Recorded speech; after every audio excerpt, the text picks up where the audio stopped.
నమస్తే, welcome to Suman TV. నేను మీ హరిత. మీరు పర్సనల్ లోన్ తీసుకోవాలనుకుంటున్నారా? అయితే మీ అర్హతను బట్టి ఆ లోన్ మేము ఇప్పిస్తామంటున్నారు డిఎంఎస్ అసోసియేట్స్. అది ఎలాగో తెలుసుకుందాం. స్టూడియోలో ఉన్నారు DMs associate proprietor Madhubabu. Madhubabu గారు నమస్తే అండి. నమస్తే హరిత గారు. నమస్తే. అసలు పర్సనల్ లోన్ అనేది ఎవరికి ఇస్తారు? పర్సనల్ లోన్స్ అనేసరికి ఎంప్లాయీస్కి ఇచ్చేదాన్ని పర్సనల్ లోన్స్ అంటారు. బిజినెస్ వాళ్ళకి ఇచ్చేదాన్ని కూడా జనరల్గా పర్సనల్ లోన్ అంటారు కాబట్టి, బట్ బిజినెస్ చేసే వాళ్ళకి ఇచ్చేది బిజినెస్ లోనే అనాలి.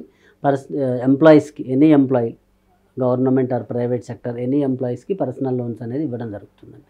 అంటే ఎవరైనా పర్సనల్ లోన్ తీసుకోవడానికి అర్హులేనా?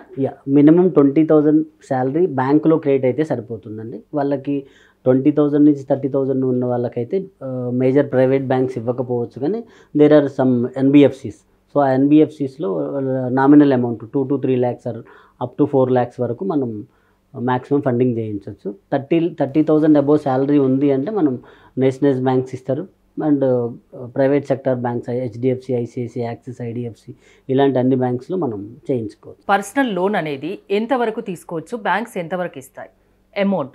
అది బ్యాంక్ టు బ్యాంక్ వేరియేషన్ ఉంటుందండి. ఎన్బిఎఫ్సిస్లో చూసుకుంటే మ్యాక్సిమం కొన్ని ఎన్బిఎఫ్సిస్ ఓన్లీ 10 lakhs వరకే ఇస్తా ఉంటుంది. హెచ్డిఎఫ్సి లాంటి, ఐసిఐసి లాంటి పెద్ద బ్యాంక్స్కి వెళ్ళినప్పుడు 75 lakhs కూడా. ఇప్పుడు ఇంతకుముందు 50 lakhs ఉండేది. అన్సెక్యూర్డ్ అంటారు. ఇది అన్సెక్యూర్డ్కి వచ్చేసరికి లిమిట్ ఉంటుంది పక్కాగా, బట్ రీసెంట్గా ఒక ఆల్మోస్ట్ 6 months నుంచి 75 lakhs వరకు కూడా ఒక్కొక్క బ్యాంకు లోన్ ఫండింగ్ అనేది ఇస్తుందండి. అంటే ఏదైనా వస్తువులు కొనుక్కోవాలన్నా, ఏదైనా గోల్డ్ లాంటిది కొనుక్కోవాలన్నా దానికి కూడా పర్సనల్ లోన్ తీసుకోవచ్చా? Purpose might be anything, but only ఒక అంటే మనం ఏమైనా మెన్షన్ చేయాల్సి ఉంటుందా పర్సనల్ లోన్ కి? అవును, చెప్పాల్సి ఉంటుంది, బట్ ఒక 3-4 కేటగిరీసే మనకి నెగిటివ్ ఉన్నాయి. అది షేర్ మార్కెట్లో షేర్స్ పర్చేజ్ చేస్తాను, లేకపోతే ల్యాండ్ పర్చేజ్ చేస్తాను, గోల్డ్ పర్చేజ్ చేస్తాను, నాకున్న అప్పులు కట్టుకుంటాను అని ఈ ఒక 3-4 పారామీటర్స్లో తప్ప మిగిలిన అన్ని క్రైటీరియాలో లోన్ అనేది ఇస్తారు. ఆ 4 reasons చెప్పకుండా ఉంటే సరిపోతుంది. యాజ్ యూజువల్గా పర్సనల్ యూజ్ అని చెప్తారు జనరల్. పర్సనల్ లోన్ అంటే అది కూడా ఒక రీజనే కాబట్టి పర్సనల్ యూజ్ కండి, నాకు వేరే అవసరాలు ఉన్నాయని చెప్పుకొని తీసుకుంటారు ఇన్ జనరల్గా ఏ కస్టమర్ అయితే. జనరల్గా పర్సనల్ లోన్ ఇంట్రెస్ట్ ఎలా ఉంటుంది? అది బ్యాంక్ టు బ్యాంక్ లైక్ 10.5 నుంచి స్టార్ట్ అవుతుందండి ఇంట్రెస్ట్ రేట్ అనేది. మనం ఎన్బిఎఫ్సిస్కి వెళ్తే చిన్న ఎన్బిఎఫ్సిస్ ఇప్పుడు ఆల్మోస్ట్ లోన్ యాప్స్ వచ్చాయి కదండి.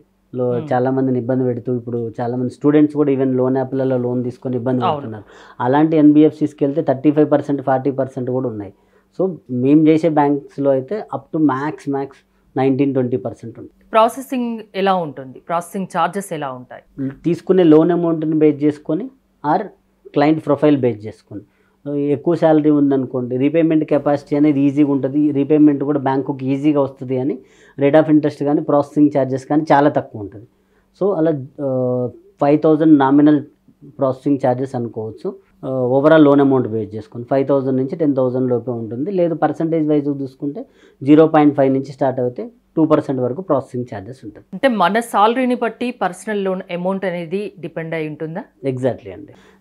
నెట్ శాలరీ ఏదైతే అకౌంట్లో క్రియేట్ అవుతుందో అది into 20 times or 25 times or 30 times అనేది ఉంటుంది. ఈ రెండు అంటే ఆల్రెడీ ఉన్న లోన్స్ తీసేసి రిమైనింగ్ శాలరీ ఇంటూ ఆ మల్టిప్లయర్ అనేది అప్లికబుల్ అవుతుంది. సో ఐదర్ కొన్ని బ్యాంక్స్ ఈ ఫార్ములా, మల్టిప్లయర్ ఫార్ములా, కొన్ని బ్యాంక్స్ ఫైర్ ఫార్ములా, ఈ విధంగా ఫాలో అవుతాయి.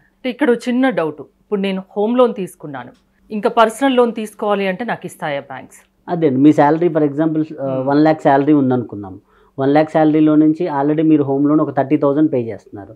సో మీకు యాజ్ ఫర్ నేను ఇందాక చెప్పినట్టు బ్యాంక్స్ 70% వరకు ఫైర్ పోతే పర్లేదు అంటున్నాయి. సో మీరు ఆల్రెడీ ఇక్కడ 30,000 పే చేస్తున్నారంటే ఇంకా మీకు 40,000 ఈఎంఐ పేయింగ్ కెపాసిటీ ఉంది. 40,000 పేయింగ్ కెపాసిటీ ఉన్నప్పుడు 15 to 18 lakhs వరకు మీకు పర్సనల్ లోన్ ఎలిజిబిలిటీ అనేది వస్తుంది. సో ఎంత ఈఎంఐ పే చేస్తున్నారు అనే దాన్ని బేస్ చేసుకొని ఉంటుంది. ఓకే, ప్రతి దానికి సిబిల్ స్కోర్ అనేది మస్ట్, అంతే? అది కామన్ అండి. అది సిబిల్ స్కోర్ అనేది నెంబర్ కాదు, సిబిల్ క్రెడిట్ హిస్టరీ ఎలా ఉంది అనేది. అంటే రీసెంట్గా 1.5 year నుంచి కానీ ఇంత ప్రీవియస్గా కానీ ఎలా రీపేమెంట్ చేశారు, ఓవర్ డ్యూస్ ఏమైనా ఉన్నాయా అనే దాన్ని బేస్ చేసుకొని ఉంటుంది. బట్ కొంతమంది క్లయింట్స్కి ఏంటంటే వాళ్ళు ఆల్రెడీ క్లోజ్ చేసి ఉంటారు, బట్ అది సిబిల్లో ఇమీడియట్ రిఫ్లెక్ట్ అవ్వకనో ఆ బ్యాంక్ వాళ్ళ నెగ్లిజెన్సీ వల్లనో అలానే ఉంటుంది. సో అలాంటి సినారియోలో కూడా మేము హెల్ప్ చేస్తాం. As we're DMS associate, CIBIL పోర్టల్లో క్లయింట్ ప్రొఫైల్ లాగిన్ చేసి దాన్ని డిస్ప్యూట్ రేజ్ చేయడం, లైక్ అంటే సిబిల్కి కన్సర్న్ బ్యాంక్కి డిస్ప్యూట్ రేజ్ చేయడం, ఇంకా డిస్ప్యూట్ రేజ్ చేసిన తర్వాత కూడా వాళ్ళు సిబిల్లో క్లియర్ చేయకపోతే ఆ కన్సర్న్ బ్యాంకుకు సంబంధించిన నోడల్ ఆఫీసర్ని కాంటాక్ట్ అవ్వడం, ఆ నోడల్ ఆఫీసర్కి మెయిల్ వేయడం, రెగ్యులర్ ఫాలోఅప్స్తోని మ్యాక్సిమం వితిన్ 1 వీక్లో వాట్ ఎవర్ ఏదైతే అతనికి నిజంగా పేమెంట్ చేసిన తర్వాత కూడా డిస్ప్యూట్స్ సిబిల్లో కనిపిస్తున్నాయో ఆ డిస్ప్యూట్స్ వల్ల లోన్ రాకపోవడం అనే సినారియోలో మేము డిఎంఎస్ అనేది 100% హెల్ప్ చేస్తుంది. ఎందుకంటే మేము ఆల్రెడీ 18 ఇయర్స్ నుంచి లోన్ ఇండస్ట్రీలో ఉన్నాం కాబట్టి క్లయింట్ సర్వీస్లో మేము స్ట్రాంగ్గా ఉన్నామండి. ఎందుకంటే మా దగ్గర certified financial advisers almost 8 to 10 members ఉన్నారు అన్ని రకాల లోన్ సర్వీస్ ఇవ్వడానికి. So DMS always there for customers అండి. ఇక్కడ చిన్న డౌట్ ఏంటంటే, ఇప్పుడు నేను బ్యాంకుకి వెళ్ళి ఒక లోన్ తీసుకోవడం ఒక ఎత్తు అయితే, మీ దగ్గరికి వచ్చి లోన్ తీసుకోవడం ద్వారా మీ ద్వారా తీసుకోవడం వల్ల ఏంటి బెనిఫిట్ నాకు? అదండి, నేను ఇంతకుముందు జస్ట్ బిఫోర్ మెన్షన్ చేసిన విధంగా ఒక క్లయింట్కి చిన్న సిబిల్ ఏదో ఇష్యూ ఉంది, ఆల్రెడీ పేమెంట్ చేశాడు, పర్సనల్ లోన్ కావచ్చు వాట్ ఎవర్ ఏదో ఒక లోన్ క్రెడిట్ కార్డులో ఆల్రెడీ పేమెంట్ చేసినప్పుడు ఆ పాయింట్లో సిబిల్ స్కోర్ డౌన్ అవ్వడం వల్ల లోన్ రాదు అని బ్యాంక్ అంటది. అదే బ్యాంకుకి వెళ్తుంటే జనరల్గా వాళ్ళకి వచ్చే ఆల్రెడీ శాలరీస్ వస్తుంటాయి, ఇంకా వాళ్ళు దానికోసం అంత ఘనంగా డెప్త్ ఫైట్ చేయరు. మాకు వచ్చే ఏదైతే క్లయింట్స్ ఉంటారో మమ్మల్ని నమ్మి వచ్చిన వాళ్ళకి మేము ఖచ్చితంగా ఆ పారామీటర్లో ఫైట్ చేస్తాము. అండ్ మళ్ళీ రావాలి, వాళ్ళు 4 రిఫరెన్స్లు ఇవ్వాలి అని, ఎందుకంటే మేము అంత పెద్ద బ్యాంక్ కాదు. వీఆర్ లైక్ డిఎంఎస్ అసోసియేట్స్ నేను 6-8 ఇయర్స్ నుంచి స్టార్ట్ చేసిన చిన్న కంపెనీ.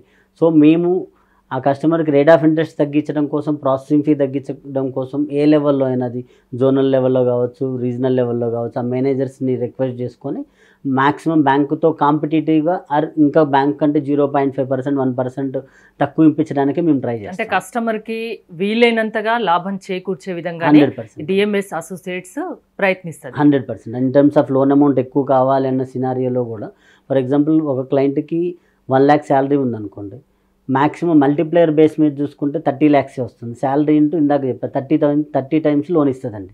ఓకే, అంటే 1 lakh శాలరీ ఉన్న వాళ్ళకి మ్యాక్సిమం ఎంత వస్తుంది? 30 lakhs వస్తుంది. అక్కడ ఫైర్ కట్ ఆఫ్ అవ్వట్లేదు. 75% ఆఫ్ ది శాలరీనే ఈఎంఐలకు పోవాలి అన్న క్లాజ్లో 75,000 ఈఎంఐ అవ్వట్లేదు 30 lakhs ఇచ్చినా కానీ. సో అలాంటి సినారియోలో 2 banksలో తీసుకోవచ్చు, 3 banksలో కూడా తీసుకోవచ్చు. Up to 70 or 75% of the salary EMI పోయేంత వరకు ఆయనకి ఎంత లోన్ ఎలిజిబిలిటీ వస్తుందో అంత లోన్ మీరు 2-3 బ్యాంకుల్లో కూడా హెల్ప్ చేసి ఇప్పిస్తాం. అదే ఆయనకి రిక్వైర్మెంట్ అమౌంట్ ఒకటే బ్యాంకులో ఇవ్వకపోతే అక్కడే స్ట్రక్ అవుతాడు. బట్ మా దగ్గరకు వస్తే అలాంటి హెల్ప్ కూడా చేస్తాం. ప్రాసెసింగ్ ఛార్జెస్ ఉంటాయని చెప్పారు, దాంతోపాటు అదర్ ఛార్జెస్ ఏమైనా ఉంటాయా? అది బ్యాంక్ టు బ్యాంక్ ఉంటుందండి. కొన్ని బ్యాంక్స్ ఏంటంటే ఒక 5,000, 3,000 డాక్యుమెంటేషన్ ఛార్జెస్ అని, కొన్ని బ్యాంక్స్ ఏంటంటే ఆఫ్టర్ కోవిడ్ తర్వాత కొంచెం రిస్క్ ఎక్కువ ఉంది అనే సినారియోలో ఇన్సూరెన్స్ మ్యాండేటరీ చేస్తాయి. అన్ని బ్యాంకులలో లేదు, బట్ యాజ్ వీఆర్ డిఎంఎస్ ఆ కస్టమర్కి ఏదైనా ఛార్జెస్ ఇబ్బంది అనిపిస్తే దాన్ని తగ్గించడానికి, దాన్ని వేవ్ ఆఫ్ చేయడానికి మేము ఖచ్చితంగా హెల్ప్ చేస్తుంటాము. సో మీరు అడిగిన విధంగా processing charges, documentation charges, insurance charges ఇవి జనరల్గా ఉంటుంది. బ్యాంక్ టు బ్యాంక్ ఉంటుందండి. అంటే మీ దగ్గరికి పర్సనల్ లోన్ కావాలి అని ఒక కస్టమర్ వచ్చినప్పుడు ఎంత టైంలో మీరు ఇప్పించగలరు? అది కంప్లీట్గా బేస్డ్ ఆన్ క్లయింట్ ప్రొఫైల్ అండి. బ్యాంకు అని కూడా చెప్పకూడదు, బ్యాంకు బేస్ చేసుకొని అని కూడా చెప్పకూడదు, క్లయింట్ ప్రొఫైల్ బేస్ చేసుకొని. ఇన్ కేస్ ఫర్ ఎగ్జాంపుల్ ఒక క్లయింట్ లోన్ తీసుకున్నాడు, రెసిడెన్సు పాతదే ఉంది, ప్రజెంట్ వర్కింగ్ కంపెనీ పాతదే ఉంది అనుకోండి, 2 మ్యాచ్ అవుతున్నాయి. సో అప్పుడు అవసరం లేదు, వెరిఫికేషన్ అవసరం లేదు, కాల్ అవసరం లేకుండా డైరెక్ట్గా వితిన్ మినిట్స్లో కూడా లోన్ శాంక్షన్ అవుతుంది. ఎందుకు? ఆల్రెడీ సిబిల్లో మ్యాచ్ అవుతున్నాయి కదా. సో అలా నెంబర్ ఆఫ్ కేసెస్ ఉన్నాయి, మేము వితిన్ 1 hour 2 hours డిస్బర్స్ చేసినాయి. అలా అని 1 week పట్టినవి కూడా ఉన్నాయి. సో క్లయింట్ ప్రొఫైల్ బేస్ చేసుకొని యావరేజ్ పర్సనల్ లోన్ డ్యూరేషన్ వచ్చేసి 3 working days అయితే 2 to 3 working days అని చెప్పుకోవచ్చు. సో లోన్స్ కోసం బయట ఎక్కడెక్కడ తిరిగి ఇబ్బందులు పడనవసరం లేదు, డిఎంఎస్ అసోసియేట్స్కి వస్తే ఆ పని మీరు చేసి పెడతారు, అంతేనా? షూర్ అండి, థ్యాంక్ యూ మధు గారు. అని చెప్పుకోగలం. మీరు లోన్ తీసుకోవాలి అనుకుంటే డిఎంఎస్ అసోసియేట్ను సంప్రదించాలి అనుకుంటే స్క్రీన్ పై స్క్రోల్ అవుతున్న నెంబర్స్కి కాల్ చేసి కాంటాక్ట్ అవ్వచ్చు. చూస్తూనే ఉండండి సుమన్ టీవీ.